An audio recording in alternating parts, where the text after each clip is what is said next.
Medikasi, suara media komunikasinya anak farmasi. Present. Halo, assalamualaikum warahmatullahi wabarakatuh. Ketemu lagi bersama kita di podcast Suara Medikasi, suara media komunikasinya anak farmasi. Bersama saya, Apoteker Tiara Dewi Salindri Pratama. Nah, seperti yang kita tahu nih, kemarin PSPA UNS itu membuka untuk mahasiswa baru. Tahu nggak sih teman-teman, untuk ospeknya, teman-teman mahasiswa baru PSPA diminta untuk melakukan pengabdian masyarakat di berbagai media. Keren banget kan? Nah, hari ini kita akan berbincang-bincang dengan teman-teman yang sudah ada di sini nih. Teman-teman yang ada di sini adalah perwakilan kelompok dari masing-masing kelompok pengabdian yang kemarin dilakukan gitu ya. Sebelum kita memulai masuk ke topiknya, nggak afdol kalau kita kenalan dulu nih. Kita gimana kalau kita kenalan dulu dari kelompok 1 sampai kelompok 5. Yuk kita kenalan dulu. Terima kasih atas waktunya. Perkenalkan, nama saya Gemala Mahendra Putra. Saya perwakilan dari kelompok 1 dengan tema pengabdian multivitamin pada ibu hamil untuk pencegahan stunting. Perkenalkan, nama saya Awan Ibrahida, saya dari kelompok 2, tema pengabdian multivitamin pada anak. Perkenalkan, nama saya Hendrawan Setia Budi, saya perwakilan dari kelompok 3 dengan tema edukasi multivitamin untuk kesehatan kulit. Perkenalkan, saya Feni Rizky Febriani Azmas, perwakilan dari kelompok 4 dengan tema multivitamin untuk pencegahan stunting pada ibu hamil. Perkenalkan, nama saya Marceliva Ikilma Kurnia Putri, saya dari kelompok 5. Untuk tema pengabdian kami yaitu multivitamin di era pandemi COVID-19. Oke, jadi kita bisa tarik kesimpulan nih. Dari kelompok 1 sampai kelompok 5 semuanya berbicara mengenai multivitamin. Hanya saja yang membedakan adalah tempat dan juga temanya gitu ya. Tempat melakukan pengabdian dan juga tema dari pengabdian itu sendiri. Oke, gimana sih, boleh dong diceritain gimana sih pengabdian yang kemarin dilakukan oleh teman-teman? Jadi untuk kelompok 1 kan karena temanya merupakan multivitamin pada ibu hamil untuk pencegahan stunting, sehingga sasarannya yaitu ibu-ibu, terutama untuk ibu-ibu hamil gitu. Oke, untuk ibu hamil aja nih? Ya, untuk ibu-ibu yang memiliki anak balita juga merupakan salah satu sasarannya. Oke, di mana nih Mas melakukannya kemarin? Untuk pengabdiannya dilakukan melalui Zoom dan juga secara offline juga gitu. Oke, Zoom dan offline. Kemudian apa sih stunting itu? Stunting itu merupakan mekanisme penghambatan pertumbuhan dan untuk anak-anak, dan itu bisa disebabkan karena kekurangan gizi dan juga ada penyakit infeksi tertentu yang mungkin dialami oleh anak-anak pada saat usia masih balita. Oke, jadi kenapa diambil stunting kemudian sasarannya kepada ibu hamil, diharapkan gitu ya, berarti untuk ibu hamil ini lebih aware, jadi sudah siap matang persiapan memberikan multivitamin atau vitamin yang baik untuk tumbuh kembang anak gitu ya. Gitu, jadi korelasinya antara stunting dengan ibu hamil, jadi diharapkan ibu hamil ini mempunyai persiapan yang matang untuk memberikan bekal yang terbaik untuk anaknya. Oke, terima kasih untuk Mas Gemala. Selanjutnya? Jadi untuk kelompok 2, Iya. kami memberikan edukasi tentang multivitamin pada anak, medianya melalui upload video di TikTok. Oke. Ini lagi ngehits banget nih, upload video di TikTok. Kemudian sasarannya siapa sih Mas kalau boleh tahu? Sebenarnya target edukasinya untuk masyarakat terkait pemberian multivitamin pada anak. Oke, target pemberian edukasi kepada masyarakat tentang multivitamin di anak-anak. Oke, menarik sekali ya. Beda kalau yang pertama tadi tentang stunting, mencegahan stunting, kalau yang ini sudah ke anak-anak nih. Kalau pengabdian yang ketiga nih, kira-kira gimana? Jadi kami dari kelompok 3 Bu, kita mengambil tema edukasi pada edukasi multivitamin kesehatan kulit. Jadi untuk sasaran kami kebetulan masyarakat umum, karena memang kesehatan kulit itu semua masyarakat harus wajib mendapatkannya, apalagi di era milenial ini ya Bu ya. Jadi Iya. sekarang kan banyak skincare dan sebagainya. Jadi pada kelompok 3 ini temanya kita mengambil sasaran melalui media Instagram. Seperti itu. Oke, bagus banget ya. Tadi yang pertama ada offline dan juga via Zoom. Kemudian yang kedua ada via TikTok nih, dan yang ketiga ada via Instagram. Oke, yang ketiga ini lebih general gitu ya, Iya, lebih ke betul. multivitamin untuk kulit Iya. seperti itu, agar tidak kekurangan juga nutrisi dari Iya. luar gitu. Baik, terima kasih. Selanjutnya untuk kelompok 4. Untuk kelompok 4 sendiri Mm-mm. mengambil tema multivitamin untuk pencegahan stunting pada ibu hamil. Oke, jadi temanya sama nih. Ya, dengan kelompok sama. Oke, ada yang membedakan nggak sih kira-kira? Yang membedakan itu kalau dari kelompok 4, Mm-mm. kelompok 4 hanya menggunakan via Zoom Mm-mm. dengan target sasaran itu ibu-ibu yang berasal dari kota Solo dan Sulawesi Tenggara. Keren banget, nggak cuma dari Solo loh, tapi juga ada ibu-ibu dari Sulawesi Sulawesi Tenggara. Ya, ini Sulawesi Tenggara ini tempat asalnya Mbak Feni ya. Iya. Oke, jadi target kita itu tidak hanya masyarakat di sekitar UNS aja, tetapi juga bisa ke masyarakat luas, bahkan sampai Sulawesi Tenggara. Keren banget kan? Selanjutnya boleh yang pengabdian yang kelima? Untuk pengabdian yang kelima, kami mengambil tema multivitamin di era pandemi ini kan Bu.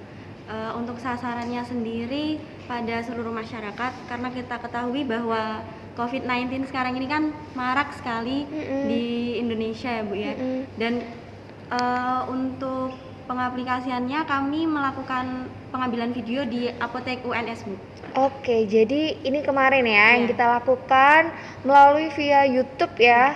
Jadi udah komplit banget loh kalau dijadikan satu, ada via Zoom, ada offline juga, kemudian lewat media TikTok, Instagram, sampai dengan YouTube. Luar biasa. Sebelumnya nih, sebelum kita berdiskusi mengenai tentang apa yang teman-teman lakukan, sebelumnya ini pernah nggak sih teman-teman melakukan pengabdian di selain di sini gitu? Kalau secara pribadi, saya dulu kan ikut organisasi HMR, Oke. divisi pengabdian masyarakat juga. Oh gitu. Ya, jadi dulu banyak sekali proker-proker untuk pengabdian. Salah satu contohnya yaitu sekolah binaan Mm-mm. dan juga ada KIO, KIO. kampanye informasi obat. Kampanye informasi obat. Oke, sejenis PIO seperti Iya. itu ya. Oke. Tapi bedanya sama PIO apa nih, Mas? Kalau KIO dulu itu kita melakukannya pada saat Car Free Day. Oh Jadi gitu. ya, langsung terjun ke masyarakat dengan media leaflet, dan juga kami membentuk kelompok untuk memberikan materi gitu ke banyak sekali warga-warga di sekitar Car Free Day. Oke, keren banget nih. Selanjutnya kalau Mas Awan nih, gimana? Sebelumnya pernah nggak sih melakukan pengabdian selain di sini? Ya, kalau saya pribadi pernah dulu juga kebetulan ikut himpunan mahasiswa juga Mm-mm.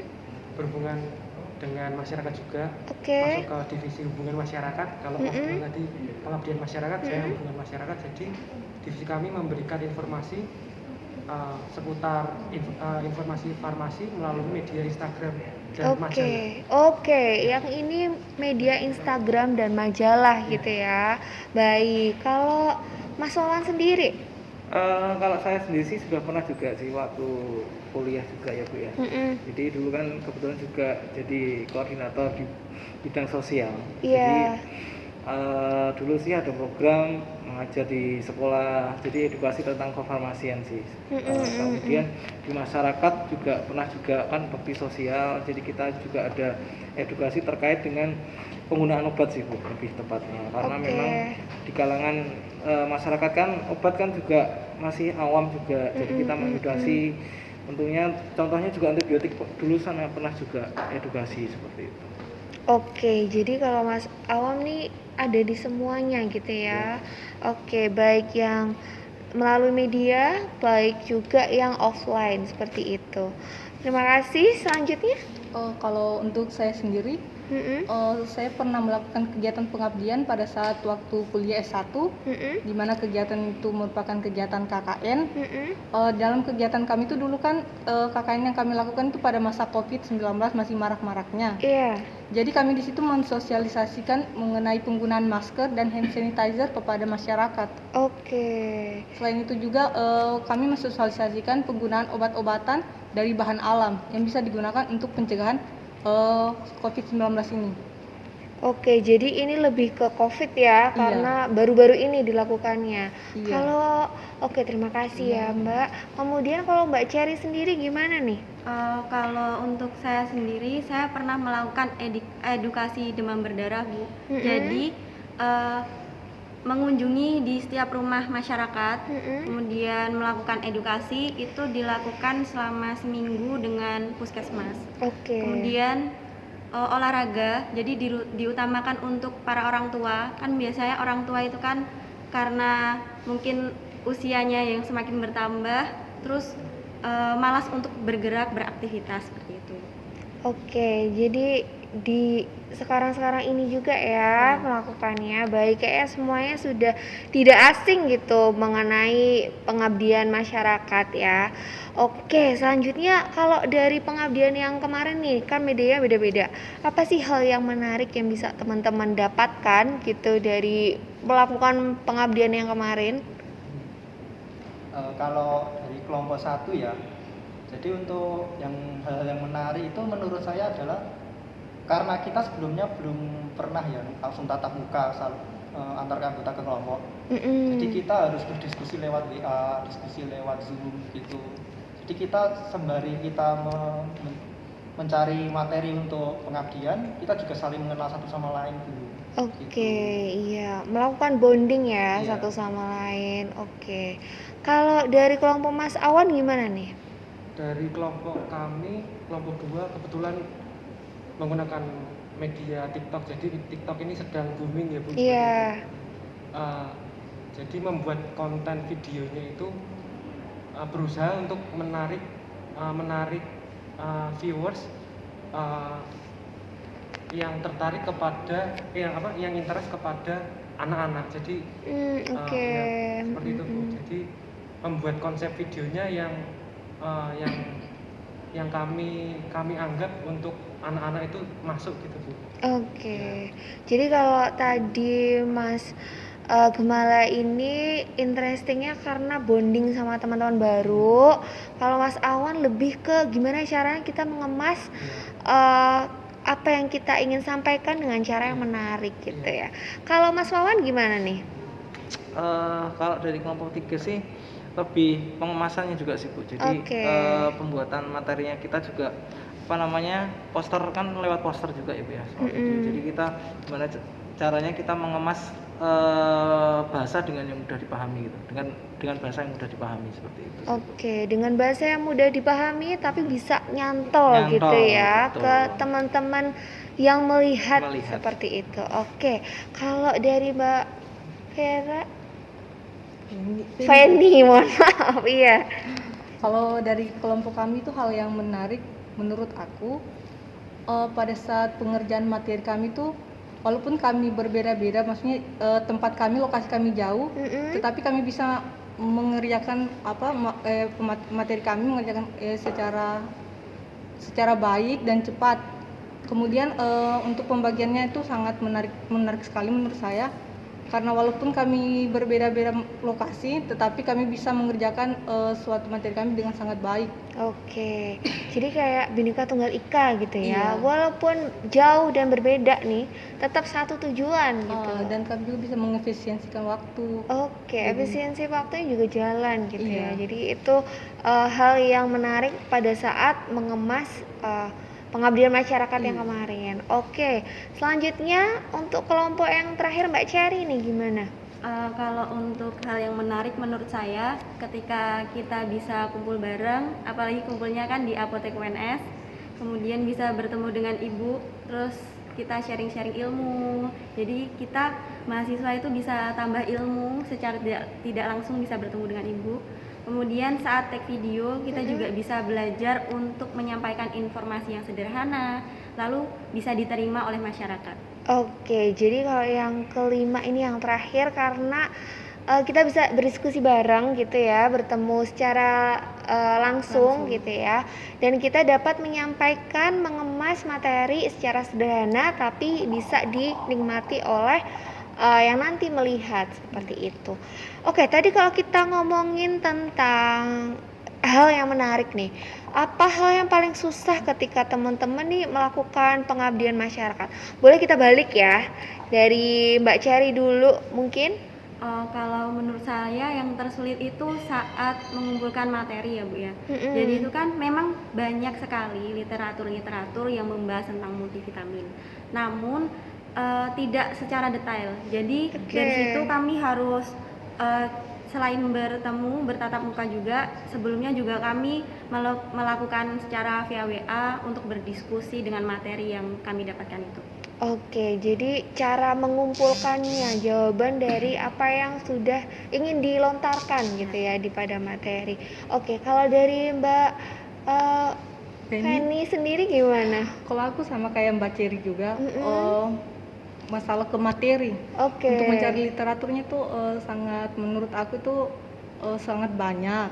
Jadi untuk memilah-milahnya tuh kita perlu ketelitian. Selain itu juga dalam pengabdian ini kan kami melakukan melalui via online. Di daerah aku kebanyakan juga itu ibu-ibunya itu kurang memahami teknologi. Oh gitu. Jadi kurang paham kepada Zoom. Oke. Jadi itulah kendalanya. Jadi kendalanya selain juga mencari konten secara materi gitu ya, biar berbobot, tetapi juga ada kendala tentang teknis ya, teknis pelaksanaannya gitu. Baik, tapi alhamdulillahnya semua bisa terjalani dengan baik gitu ya.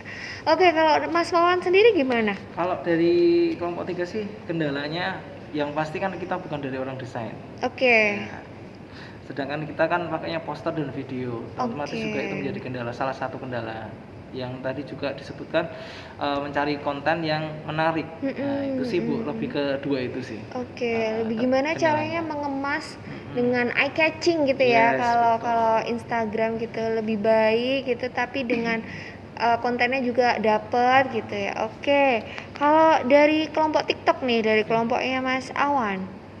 Dari kelompok TikTok juga masih dalam pengemasannya Bu. Oke. Jadi, untuk menarik minat viewers yang interesting kepada anak-anak, jadi perlu sedikit tricky, kami membuat animasi Bu. Oh gitu, jadi kemarin membuat animasi nih. Animasinya dibikinnya gimana nih Mas? Kami buat animasinya melalui website. Kebetulan ada website online, kami coba buat sebisa mungkin dan jadi. Oh gitu, oke. Jadi kemarin memang mencoba melakukan di TikTok edukasinya tapi pakai animasi gitu ya. Jadi titik beratnya di situ ya. Oke, terima kasih. Kalau dari Mas Gemala sendiri gimana nih? Kalau dari kelompok 1 ya, itu kesulitannya di bagaimana kita memproses materi yang dari literatur seperti jurnal, buku menjadi ke materi yang mudah dipahami oleh masyarakat awam. Oke. Jadi bagaimana mentranslatekan bahasa yang baku dan mungkin hanya teman-teman kesehatan nih yang paham untuk bisa dipahami masyarakat luas, dipahami oleh ibu-ibu ya yang sedang hamil dengan berbagai latar belakang pendidikan seperti itu ya. Jadi bagaimana cara kita menyampaikan kepada masyarakat luas dengan bahasa yang sederhana, tetapi inti dari pengabdiannya tetap masuk seperti itu. Oke, kalau boleh nih diceritain nih gimana sih prosesnya dari teman-teman kemarin pengabdian nih, prosesnya kayak gimana gitu. Beri saya gambaran dong, seperti apa? Boleh dari Mbak Cherry lagi dong. Jadi gambarannya kami itu kan karena kami membuat podcast, pastinya kan kami melakukan berbincang-bincang ya Bu ya, dari kelompok kami dengan Ibu. Kemudian di situ kan kita membahas tentang multivitamin. Nah, apa sih vitamin yang dibutuhin saat pandemi COVID-19 ini? Kemudian kapan waktunya untuk mengkonsumsi vitamin, pemilihan obatnya, kemudian interaksi vitamin dengan herbal atau obat yang lainnya. Lalu untuk penyimpanan obat. Nah, seperti itu.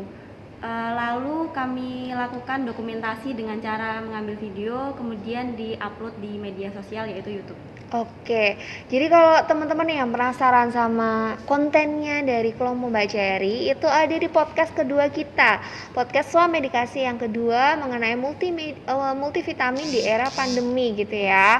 Nah, nanti di sana kita berbicara dari multivitamin secara sederhana dari A sampai Z, dari apa sih multivitamin itu sampai bagaimana cara memilihnya, sampai bagaimana cara menyimpannya, sampai interaksinya dan cara minum obatnya yang benar gitu ya.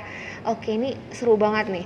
Kalau dari kelompoknya Mbak Feni sendiri, Kalau dari kelompok kami, pengabdian yang kami lakukan itu seperti contohnya kayak webinar. Jadi dari kami sendiri melakukan sosialisasi dengan cara mempresentasikan apa yang kami tampilkan. Selain itu juga kami juga sangat bersyukur karena peserta yang masuk ke dalam Zoom meeting kami melebihi dari perkiraan kami. Oh gitu. Iya. Targetnya berapa kemarin, Mbak? Targetnya itu minimal 20 orang. Kemudian yang datang? Yang masuk itu hampir sekitar 25 lah. 25-an lumayan ya. Ada banyak nggak interaksi di sana? Selain itu juga pesertanya sangat antusias sekali untuk proses tanya jawab. Karena menurut mereka materi yang kami sampaikan sangat bermanfaat. Wah, berarti kerasa banget nih pengabdiannya gitu ya kepada masyarakat karena antusiasnya dari ibu hamil nih ingin mengetahui, memberikan yang terbaik untuk anaknya kelak gitu. Oke, kalau dari Mas Wawan gimana nih prosesnya? Proses pengabdiannya simpel sekali sih Bu. Jadi kita desain poster, pertama kita cari dulu materinya, desain poster sama video, kita upload. Ya kemungkinan ada yang komen kayak gitu loh Bu. Ya itu sekilas itu aja sih Bu. Karena memang medianya sosial, medianya di Instagram. Ini diuploadnya ke Instagram siapa kok Bu? Instagramnya kita kelompok masing-masing. Jadi gitu. Ada 4 Instagram yang kita upload. Jadi ada 4 akun ya, dan di situ nanti teman-teman bisa berinteraksi dari kolom komentar seperti itu gitu ya. Oke, kalau ada pertanyaan lebih lanjut mungkin lewat message gitu ya, lewat pesan. Oke, terima kasih Mas Wawan. Kalau dari Mas Awan sendiri nih, media TikTok. Kalau dari TikTok itu kami prosesnya pertama mencari literatur, kemudian kami masukkan materi yang cocok, kemudian kami membuat animasi itu Bu. Karena animasi itu tanpa suara, kami sempat proses dubbing suara, jadi mengisi suara di animasi. Oh gitu. Jadi itu yang seru ya. Jadi mencocokkan dengan materi dan juga dubbing agar selaras gitu. Sekaligus kita memberikan konseling secara langsung dari suara kita dari kelompok kita gitu. Oke, keren. Kalau yang terakhir nih, yang sama dengan Mbak Feni tadi. Iya, jadi untuk pemaparan materinya kita juga menggunakan presentasi melalui PowerPoint. Cuman bedanya kalau dari kami itu ada 2 metode, jadi ada yang melalui Zoom dan juga ada yang offline. Yang offline ini dikarenakan lokasi posyandu yang ternyata susah sinyal. Oh gitu.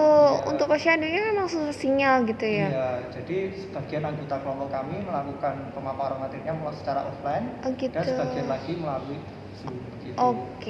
Dan alhamdulillah keduanya juga antusiasnya banyak ya. Kalau dari Mbak Feni sendiri tadi ada 25-an peserta gitu. Kalau kelompok Mas Gembala sendiri berapa peserta? Kalau di total antara offline sama Zoom ada 33 peserta.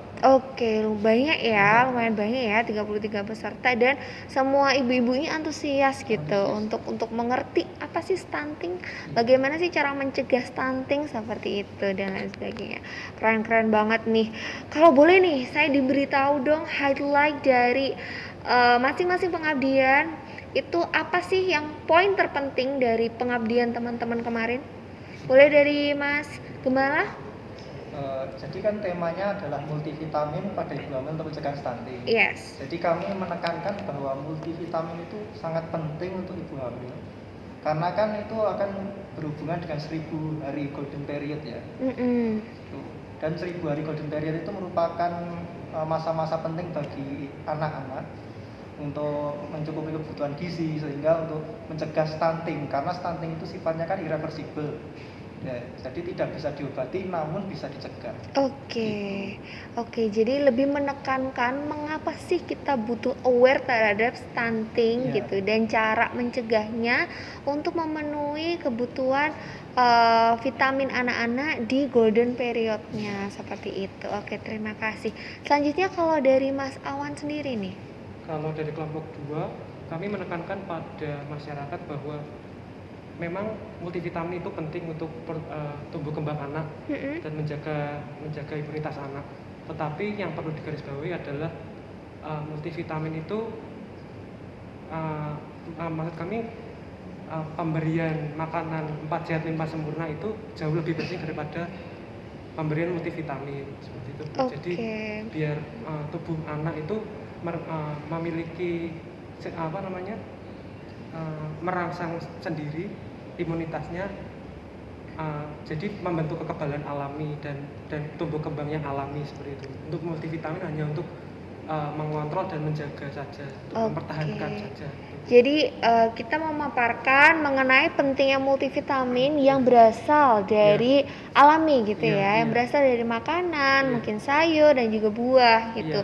Meskipun ketika misalnya dirasa kurang nih, kita bisa menambah dengan multivitamin yang ada di pasaran, seperti itu. Oke, terima kasih. Kalau dari Mas Wawan sendiri gimana? Kalau dari kelompok 3 highlight edukasi tentang kulit ya, vitamin kulit itu kita mengambil 4 sub bagian ya Bu ya. Jadi kita berikan pertama poster tentang nutrisi terbaik untuk kulit sehat. Satu. Yang kedua itu peranan vitamin C pada kulit. Terus kemudian yang ketiga pentingnya asupan vitamin untuk kesehatan kulit. Dan yang terakhir adalah suplemen terbaik untuk kulit. Jadi highlight kami itu mengambil 4 tema itu, jadi biar materinya beda semua gitu Bu. Jadi intinya seperti itu sih Bu. Oke, jadi kalau lebih memang fokusnya ke vitamin-vitamin yang memang bisa menunjang kesehatan dari kulit itu sendiri gitu.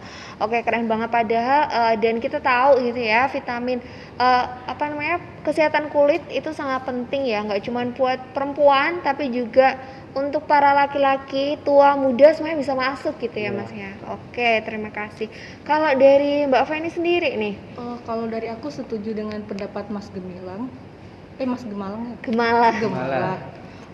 mana multivitamin itu memang sangat penting untuk kesehatan ibu dan janinnya, khususnya ibu hamil. Selain itu juga multivitamin ini dia sangat berguna untuk perkembangan dan pertumbuhan dari bayi tersebut. Untuk multivitamin yang biasa digunakan untuk multivitamin utama yang digunakan untuk pencegahan stunting itu seperti asam folat, zat besi, zinc, vitamin D dan kalsium. Oh gitu, jadi lebih ambil sama 11-12 nih sama Mas Gemala karena memang temanya sama gitu ya. Jadi lebih menekankan bagaimana sih pentingnya multivitamin untuk mencegah stunting itu tadi ya. Oke, terima kasih. Kalau Mbak Cherry sendiri nih gimana? Jadi dari kelompok 5 itu multivitamin itu kan yang bisa mengkonsumsi itu hanya orang-orang tertentu saja. Jadi itu tidak semua orang bisa mengkonsumsi multivitamin. Nah, karena kita ketahui bahwa tubuh kita membutuhkan jumlah vitamin itu jumlahnya sangat sedikit. Begitu juga untuk setiap orang itu kan membutuhkan vitamin itu berbeda-beda. Nah, kalau ingin mendapatkan multivitamin, nah kita kan bisa mendapatkan dari makanan-makanan atau minuman-minuman yang kita konsumsi setiap harinya. Atau bisa juga kita berjemur di bawah sinar matahari, seperti itu. Oke, jadi lebih menekankan bahwa multivitamin ini nggak semua orang sebenarnya tuh membutuhkan gitu. Ada beberapa kondisi di mana memang seseorang itu membutuhkan multivitamin gitu ya. Jadi dan seperti yang sudah dijelaskan di awal tadi bahwa multivitamin ini sebaiknya diambil dari sumber-sumber yang alami, makanan, buah-buahan seperti buah, sayur, kemudian sinar matahari, seperti itu untuk pencegahan virus corona di era pandemi ini. Oke, wah seru banget ya ngobrol-ngobrol kita pada hari ini mengenai pengabdian masyarakat yang sudah teman-teman program studi profesi apoteker UNS lakukan. Kayaknya insya Allah program pengabdian ini akan terus berlangsung, tidak hanya di depan aja tetapi juga sampai akhir hayat kita sebagai apoteker. Gitu. Baik, demikianlah Swamedikasi kita pada hari ini. Sampai jumpa di Swamedikasi selanjutnya. Saya Apoteker Tiara Dewi Sani Pratama pamit undur diri. Wassalamualaikum warahmatullahi wabarakatuh.